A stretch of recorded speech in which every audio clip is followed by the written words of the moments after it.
President Trump's big, beautiful bill is hitting some pretty big speed bumps, and that could put in jeopardy his plan to have this whole thing passed and to his desk by the 4th of July.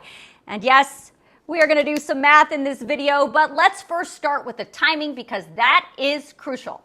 Senate Republican leadership's plan is to vote on the big, beautiful bill tomorrow, Friday. And because the Senate absolutely made changes to this bill, that means it would have to go back to the House for another vote. So the plan has been to have the Senate pass the big, beautiful bill either tomorrow, Friday, or Saturday, and then kick it back to the House so they have all of these days next week to try and get this bill passed, making it available to get to Trump's desk for signature by next Friday, the 4th of July.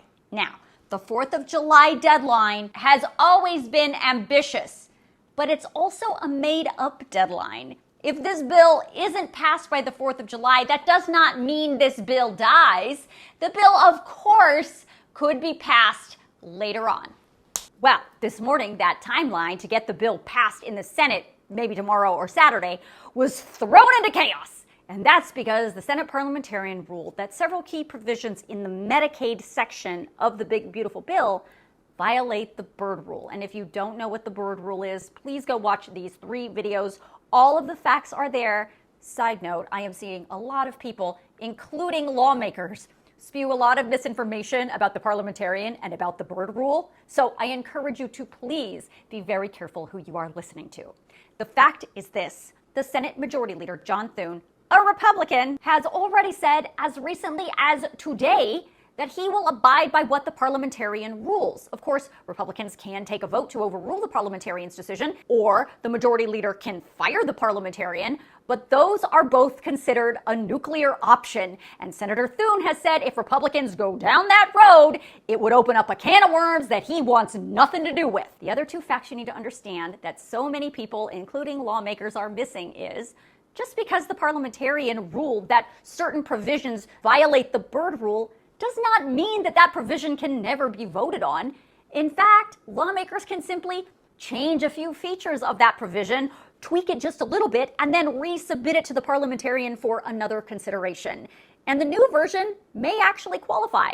The other option is to put that provision up for a vote under regular order, not through reconciliation. Of course, then it would require the normal 60 votes to overcome the filibuster. This morning, Republican leadership said they are going to try and rewrite these Medicaid provisions that were ruled to violate the Byrd Rule. So this definitely isn't over. Now, to the math. Because this is a reconciliation bill, the downside is it's subject to all this parliamentarian stuff.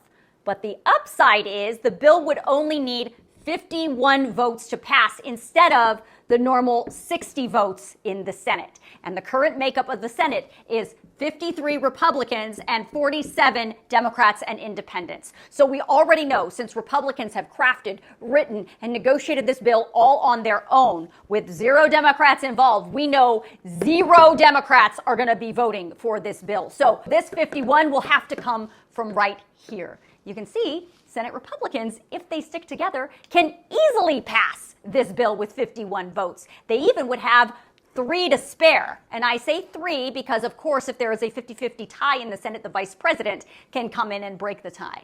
Now, the reality is, at this moment, Senate Republicans are not sticking together on this bill. Several Republicans in the Senate have a lot of problems with this bill. So that's something, honestly, that's a much bigger issue than what's going on with the Parliamentarian. The other conundrum is the changes that the Senate Republicans have made to the big, beautiful bill are pissing off a lot of House Republicans. House Republicans are saying the math isn't mathing. The Senate's version is too expensive, and it's restoring a lot of the cuts made by the conservatives and diminishing some of the priorities of the more moderate Republicans. So if you remember, the House narrowly passed the big, beautiful bill in the middle of the night back in May with a vote of 215 to 214. That is tight. And right now, there are a bunch of House Republicans who are saying if the Senate version comes to them next week, they're going to vote no.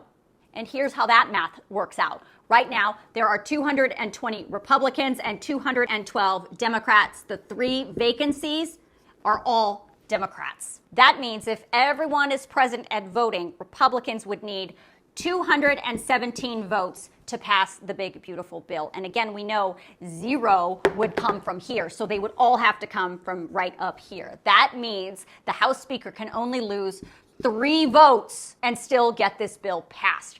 That is going to be a tall order, so we're going to have to wait and see if the July 4th deadline for the big, beautiful bill is going to hold.